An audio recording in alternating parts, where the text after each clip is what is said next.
Bonjour, je vais vous parler des différents mètres et enjambements.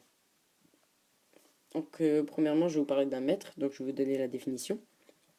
En poésie, un mètre est la longueur d'un vers. Donc, il existe plusieurs sortes de mètres, je vais vous les citer. Une syllabe, on appelle ça monosyllabe. Deux syllabes, dissyllabes. Trois syllabes, trisyllabes. Quatre syllabes, tétrasyllabes. Cinq syllabes, pentasyllabes. Six syllabes, hexasyllabes. Sept syllabes, heptasyllabes. Huit syllabes, octosyllabes.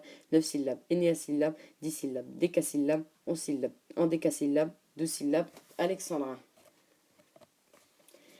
Deuxième partie, je vous parlais de l'enjambement. Qu'est-ce qu'un enjambement? Donc le mot enjambement a été enregistré qu'en 1680 par Richelet dans son dictionnaire, mais le verbe enjamber le précède largement et puis son emploi figuré s'explique par l'association avec le mot pied utilisé pour définir la base métrique du vers.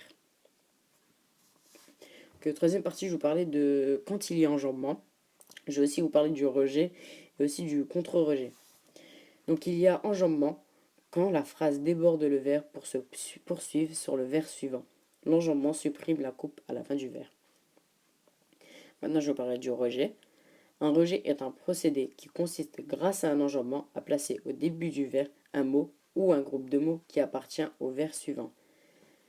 Maintenant, je vais vous parler du contre-rejet. Un contre-rejet est un procédé qui consiste, grâce à un enjambement, à placer un mot ou un groupe de mots à la fin du vers qui appartiennent au vers précédent.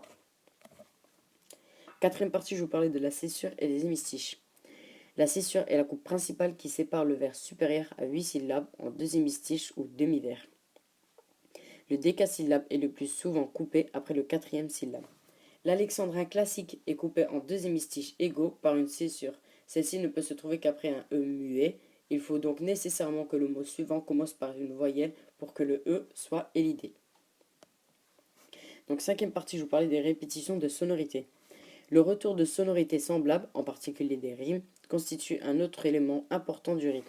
Donc là, on va parler de l'assonance.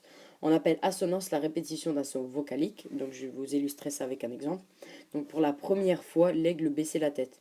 Donc on peut constater qu'on entend 4 fois le même son, donc le son et. Ce type de phrase, on appelle ça assonance.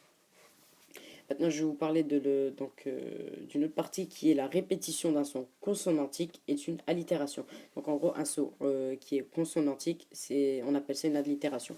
Donc comme dans cet exemple, au calme clair de lune triste et beau. Donc là, on peut constater qu'on voit le CL qu'on dit cl. On peut le retrouver juste après. Et là, on retrouve la lettre L qui fait le même son. Donc tout ça, on appelle ça allitération. Merci d'avoir écouté ce cours et j'espère qu'il vous a été utile. Merci.